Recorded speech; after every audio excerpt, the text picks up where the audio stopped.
औज़ुबिल्लाहिमिनश्शैतानिर्रजीम बिस्मिल्लाहिर्रहमानिर्रहीम। Dear students, हमने पहले 2 लेक्चर अपलोड किए जिनमें हमने कम्प्लेक्स नंबर की बेस बनाने की कोशिश की और जिनमें हमने कुछ रियल नंबर्स के बारे में डिस्कस किया एक वीडियो में, और दूसरी वीडियो में हमने इमेजिनरी नंबर के बारे में डिस्कस किया। आज हम इस तरह करेंगे कि हम आगाज़ करेंगे कम्प्लेक्स नंबर को डिफ़ाइन करेंगे और डेफिनेशन करेंगे और कम्प्लेक्स नंबर के बारे में पढ़ेंगे।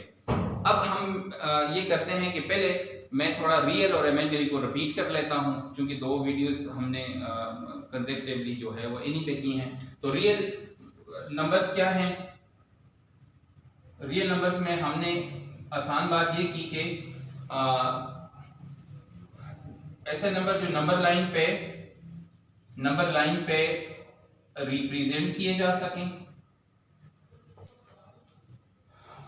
वो तमाम नंबर रियल हैं। दूसरा हमने ये कहा कि ये तो रैशनल और इरेशनल का जो है वो यूनियन है। तीसरी बात हमने ये की कि भाई इनमें जो है हमारे पास the number whose square is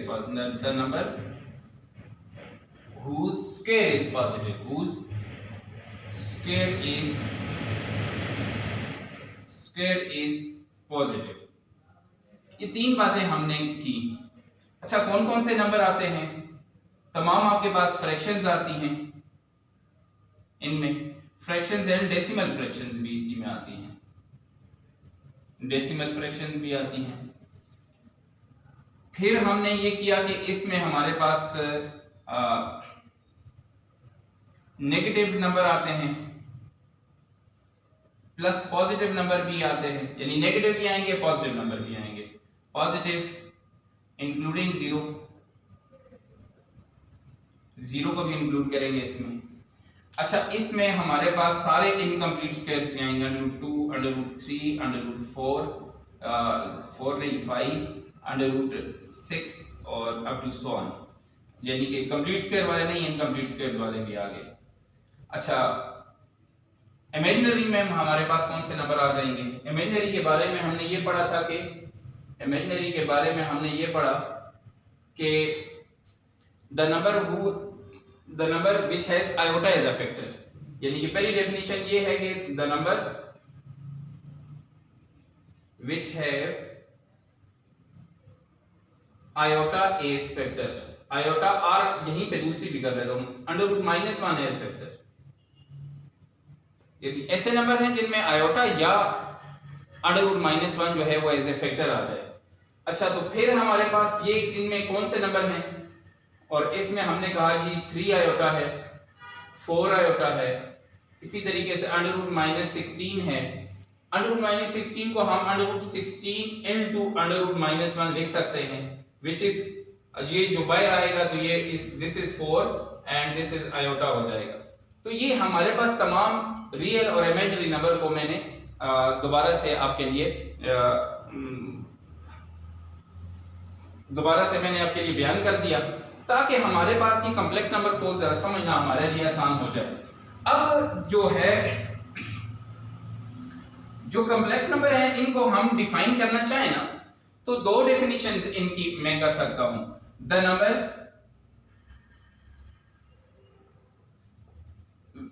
which are of the form a plus iota b. These are the number which are in the form a plus iota b, where a is belong to R and b is also belong to R. This is the first definition of complex number. Second definition of complex number, if we add or subtract real and imaginary number, we will get complex number. It's mean कि अगर हम real और imaginary number को add करें या subtract करें तो हमारे पास क्या आ जाएगा? हमारे पास ये कॉम्प्लेक्स नंबर बन जाएगा। पहले हमने रियल पढ़े, फिर इमेजिनरी पढ़े। रियल और इमेजिनरी को जब हम ऐड और सब्ट्रैक्ट करेंगे तो we will get complex number. या हमने इसको जनरली जो है डिफाइन कर लिया कि a प्लस आयोटा b जो है वो हमारे पास जो है वो कॉम्प्लेक्स नंबर है। और इसकी इन दोनों की एग्जांपल्स अगर देखें हम 3 + 4 आयोटा 9th में भी पढ़ा हमने, this is real part, this is imaginary part,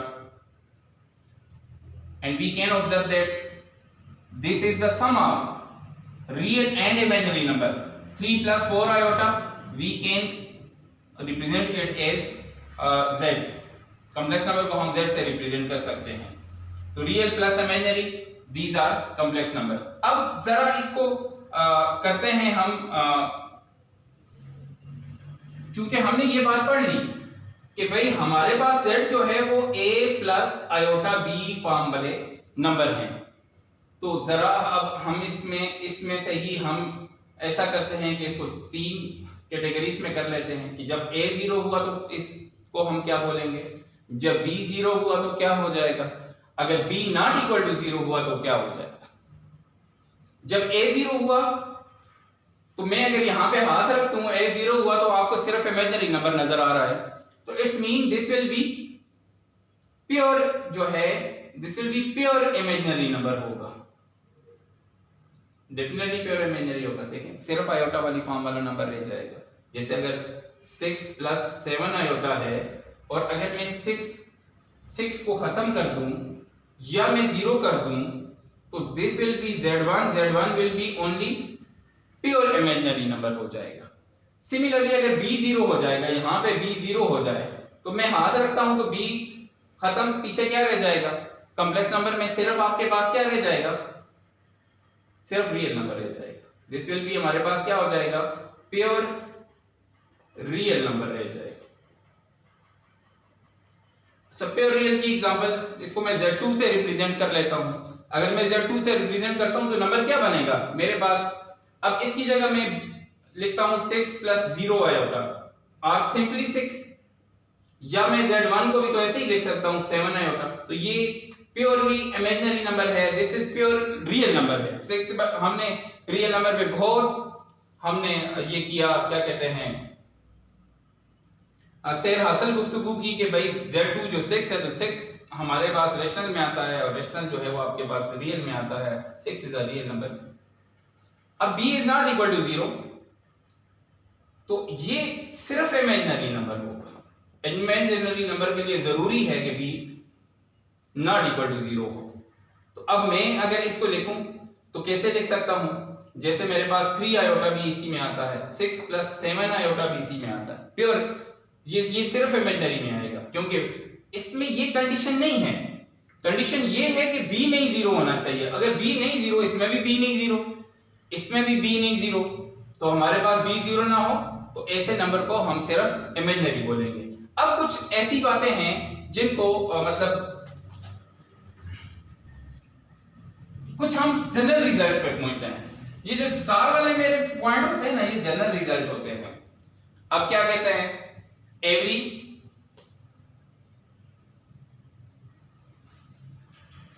pure imaginary number is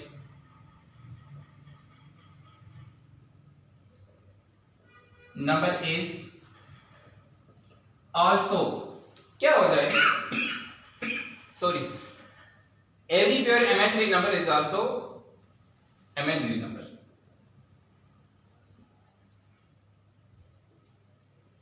तो हमने तो कोई कंडीशन नहीं लगाई भाई, हमने क्या कंडीशन लगाई हुई है, हमने ये कंडीशन लगाई है प्योर इमेजिनरी है तो 7 आयोटा b इसमें भी इक्वल टू, देखो मैंने ये लिखा every pure imaginary number is also imaginary number, b तो इसमें नॉट इक्वल टू 0 है।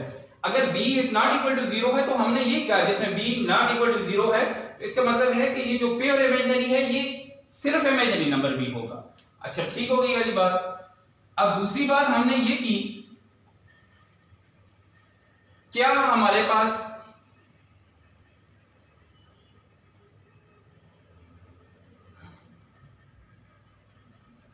Every real number is also complex number, ये भी एक जनरल पॉइंट है हमारे पास।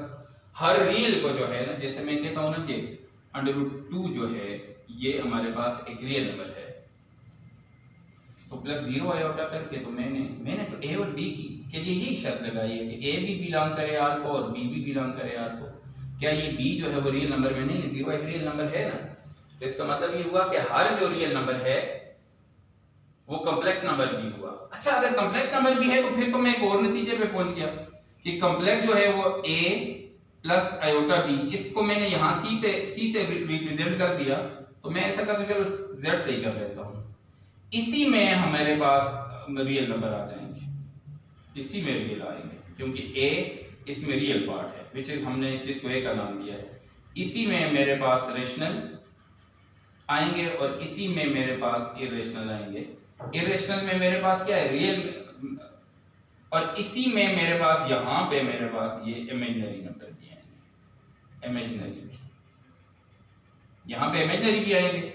इसमें अब आपके पास z भी आता है, w आता है, आपके पास प्राइम नंबर आते हैं, आड नंबर आते हैं, इवन आते हैं, तमाम जो हैं वो फ्रैक्शंस आती हैं जो हमारे पास हैं। इसमें हमारे पास इनकम्प्लीट स्क्वायर्स आ गए, तो ये सारे के सारे नंबर जो है हमारे पास इसमें आ गए। इमेजिनरी में हमें पता है आयोटा आता है, 2 आयोटा आता है और 3 आयोटा आता है, अब टू सो ऑन। मैं इसको और फॉर्म में भी लिख सकता हूँ, यानी कि नेगेटिव डाल के स्क्वायर रूट के अंदर भी कोई नंबर ऐसा लिखा जा सकता है।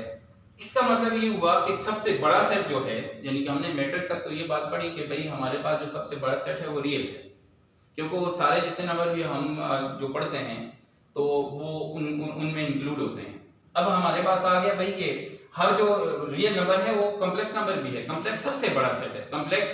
अब इस तरह है, हम इसको ये भी कह सकते हैं कि हमारे पास है जी natural, even, odd, prime, composite, whole number, ये सारे सबसेट हैं किसके? ये सारे सबसेट हैं रियल नंबर के। और रियल नंबर है जो वो सबसेट है हमारे पास किसका?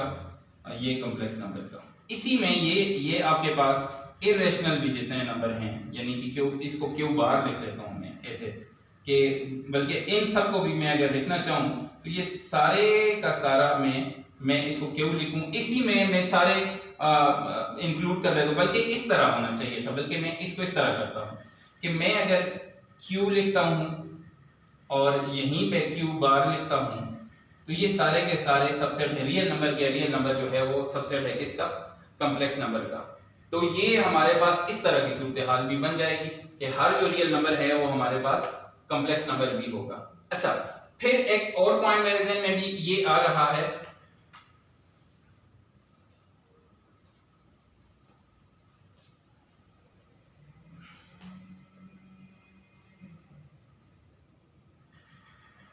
every pure imaginary is also imaginary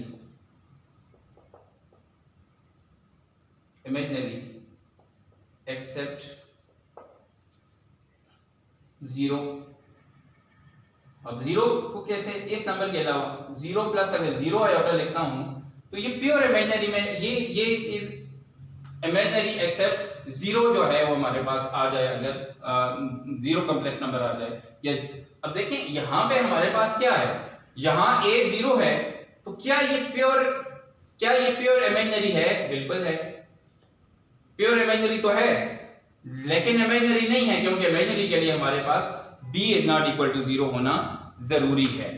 अब हम थोड़ा सा मैं इसको मजीद कर लेता हूं। कॉम्प्लेक्स नंबर में अगर इक्वालिटी की शर्त को देखें, कॉम्प्लेक्स नंबर में अब अगर इक्वालिटी को देखें, इक्वालिटी के लिए क्या जरूरी है? a प्लस बी आयोटा है, अगर this will be c plus d iota है, ये सिर्फ उस वक्त इक्वल हो जाएंगे जब रियल पार्ट रियल के बराबर हो जाएगा और इमेजिनरी पार्ट इमेजिनरी के बराबर हो जाएगा, मतलब सेम नंबर हो जाएंगे। देखें 2 plus 3 iota is equal to 2 plus 3 iota, तो रियल के बराबर है और इमेजिनरी किसके बराबर है? इमेजिनरी के बराबर है। तो आज का लेक्चर मैं फिर रिवाइज कर लेता हूं। आज हमने कॉम्प्लेक्स नंबर के बारे में पढ़ा। कॉम्प्लेक्स नंबर में हमने ये पढ़ा कि भाई हमारे पास रियल और इमेजिनरी को ऐड या सब्ट्रैक्ट करने से भी हमारे पास कॉम्प्लेक्स नंबर बनता है। फिर हमने ये बात पढ़ी कि जो a plus iota b form वाले नंबर जितने भी हैं वो हमारे पास जो है वो कम्प्लेक्स नंबर हैं। कम्प्लेक्स नंबर में फिर हमने ये पढ़ा कि अगर हमारे पास a0 होगा, अगर a0 है तो प्योर इमेजिनरी नंबर बन जाएगा। अगर b0 है तो प्योर रियल होगा नंबर, और b is not equal to 0 है तो सिर्फ इमेजिनरी नंबर हो जाएगा। फिर हमने ये बात पढ़ी कि हर जो प्योर इमेजिनरी नंबर है वो आल्सो इमेजिनरी नंबर भी है, और every real number is also a complex number, क्योंकि हमने ये कहा कि कॉम्प्लेक्स नंबर सबसे बड़ा सेट है। हर रियल नंबर को हम प्लस 0 आयोटा करके हम कॉम्प्लेक्स नंबर में शामिल कर सकते हैं।